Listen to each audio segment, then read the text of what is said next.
Hello, it's the first day of 2019. So, I wanted to remind you again that this Thursday, the author of this book, Kathie Snow, is going to be my guest on our live Thursday show. And you have a chance to win this book of hers. So I want to make sure that you know about it. Spread the news to friends far and wide. We'll be live on Thursday at noon Mountain Time, which translates to 2 p.m. Eastern, 1 p.m. Central, or 11 a.m. Pacific. So Thursday, January 3rd, Kathie Snow. I know a lot of you are friends and have heard Kathie speak before. I have a friend, Lana, who lives in Eastern Idaho, and Thursday is her birthday, so she's like excited. And maybe she'll be the lucky winner of Kathie's book. That would be an awesome birthday present, right? So I hope that you can join us. It's going to be just kind of a casual conversation, and there's going to be plenty of time for people to ask Kathie questions, get a conversation going. So it should be an exciting way for us to kick off our Thursday Art of Advocacy live shows that we do each week. The other thing that was interesting today, I was talking to a mom in Texas. So, hey, Holly, if you're here. And I was talking to her about different things. She was saying that she really enjoyed the videos, that they really helped her on this new journey that she's on, right? Trying to figure out this special ed process in maze. And so the other thing she didn't realize that I shared, and I thought, well, there's probably other people that don't realize that either, is I do offer a free 30-minute phone consultation with parents. And I have an online calendar. I'll put the link for that in the description afterwards, but it's real easy. You can go on there and see when I'm available and book a 30-minute time with me. I update the calendar every week because my weeks change depending on when meetings get scheduled for IEPs and such. So the free phone call is something that you can take advantage of. And then the other thing that I was talking to Holly about was our membership group, and she hadn't heard about that. So I thought, ooh, I need to make sure people know. So we have a wonderful closed Facebook group, so it's private. Nobody else can see what we're posting. And we call ourselves the Parent Advocate Trailblazers because I see you as a trailblazer. You're not only blazing a trail for your own child, but for all the parents to come. So we have a private group, and what I like about it is, well, several things. One, we have awesome other parents that are in there, and they have children from, we have, Julie has twins, and they are young, and we go up to, I think, middle school. And so we have parents with a variety of ages of kids, a variety of disabilities, and they are an awesome support for each other. And when you join our membership group, there'll be a terrific support for you. I'm always in there every day and answering specific questions. And, what I like is that we can really narrow down to the situation that's happening with you. So sometimes in other Facebook groups, one, they're not closed, so we don't feel that comfortable sharing private information, or it's like too global, and it's like, but I really need to know the answer to this. What do I do in this situation? So the advantage of our membership group is that you get that individual attention. And it really, I think, helps decrease the stress of what it's like when you're a parent and trying to navigate the special ed system. So our membership group is called Parent Advocate Trailblazers. I'll post a link for that. It's a really affordable way for you to get professional advocacy advice. It's only $12.95 a month, and there's no long-term commitment, so you can come and get information that's helpful and, you know, do things as you like. It can be individualized for you. And the link that I post will have other information about we do a monthly training, a monthly Q&A where people can come on live and we can have an actual conversation. We also do a strategy session every month where we focus on one parent and their current situation, and we strategize some next steps. So if you don't know about our Parent Advocate Trailblazer group, I encourage you to check that out.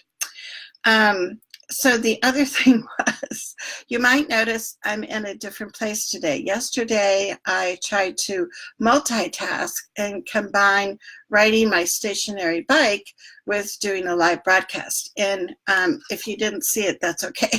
You might not want to, but it was a time where we could laugh afterwards. So today I thought, no, instead of multitasking, I'll just come in my office and do a broadcast here.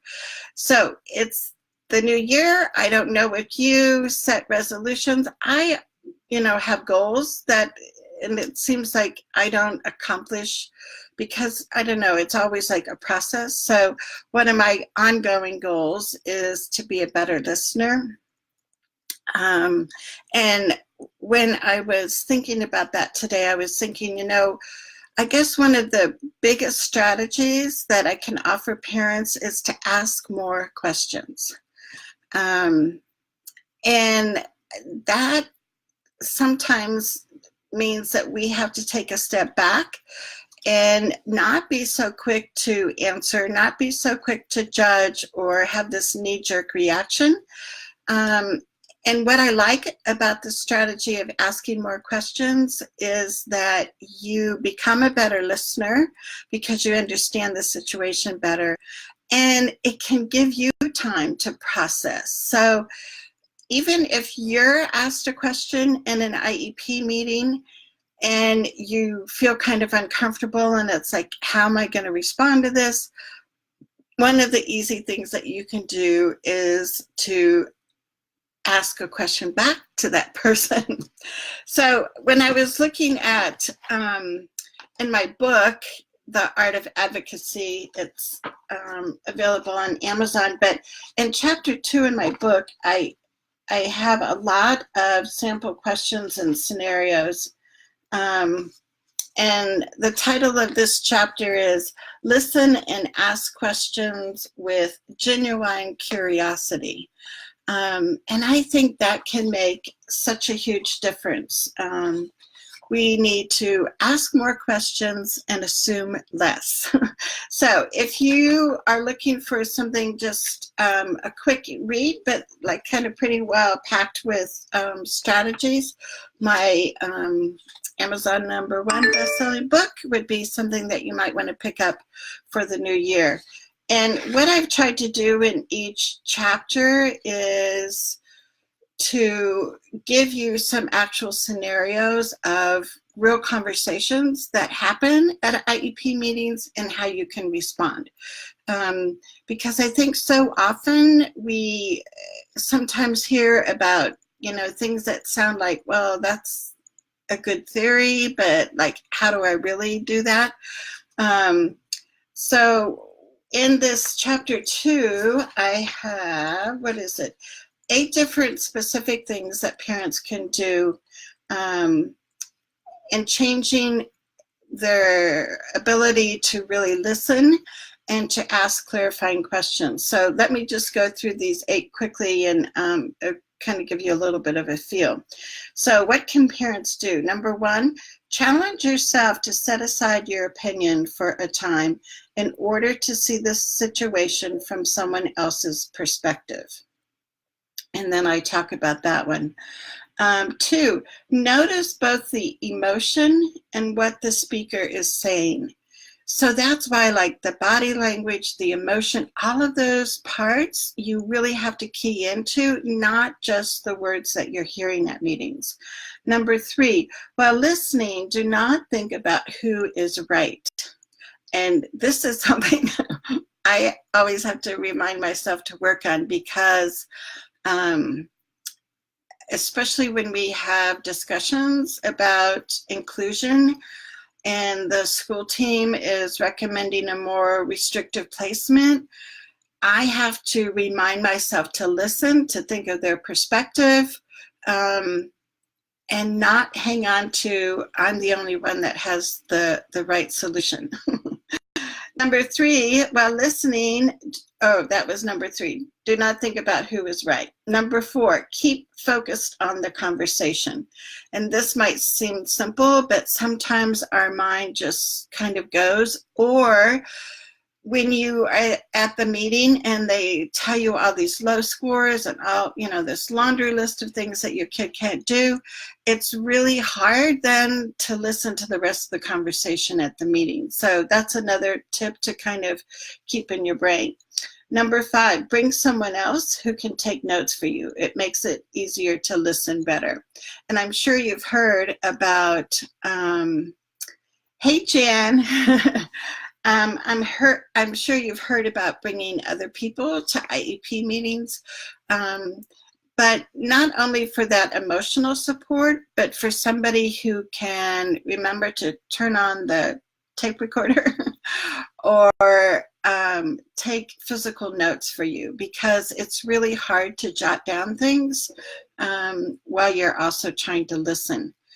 And number 5 is remember your face and posture show if you're listening or not. Faking it is not allowed.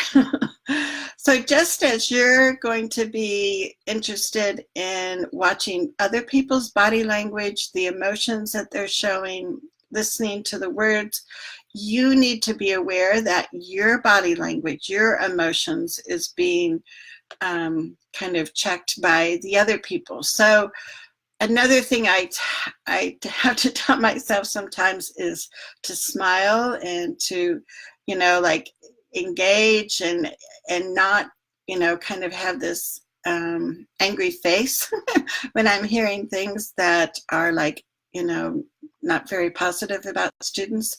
And so all of that comes together and really makes a difference in the tone of your meetings. So let's see, number 7 is, as much as staying in the conversation is important, allow for silences. And this is another huge thing that a mistake that I see a lot of parents making is they will have a list of questions that they want to ask, or during the conversation they think of a question they want to ask and they ask the question and they don't pause and wait for the staff to respond, and they just kind of go on and either answer their own question or change the topic. So you want to get used to having some pregnant pauses in your IEP meetings. That can be really helpful. Sometimes the question that you ask may make the school team feel uncomfortable, and that's okay. But give them that wait time. Just like we like to give kids time to process and wait before they have to answer, do that with the staff. Don't always be filling that gap if there's moments of silence. That can be okay. And then the 8th thing is listen without interrupting and making judgments. Again, that is part of the listening goal that I always have, is that I can always be a better listener, and I've gotten really good about not interrupting. I used to not be that good years ago, and I think it's important because we model listening and we model not interrupting people. So when it's your turn to talk, and if you do get interrupted, you know, you can just kind of quizzically look at the person and say, you know, out of respect, I haven't interrupted you. Please let me finish, you know, what I'm saying here. I'm the type of person that I will call things out. I mean, I try to do it in a nice way, you know, and not like really aggressive. But, you know, when I see things like the rolling of eyes or people being interrupted, or some other elephant in the room, I have the belief that it's better if we just lay our cards on the table and have an honest discussion versus skirting around things. So we are here. Erica's with us. Hey, Erica. You know, just a quick reminder, this Thursday, Kathie Snow will be on. One of you will be winning her book, Disability is Natural. Plus, I have another gift that I ordered. I don't think it might not be here Thursday, but it's supposed to arrive on Friday. So we have a couple giveaways for our Thursday show. And I look forward to bopping in and giving you some different tips and inspirations so we can make 2019 just an awesome year for your child at school. So have a wonderful day. Hug and kiss your kids extra. And I shall see you for sure on Thursday. Take care. Bye-bye.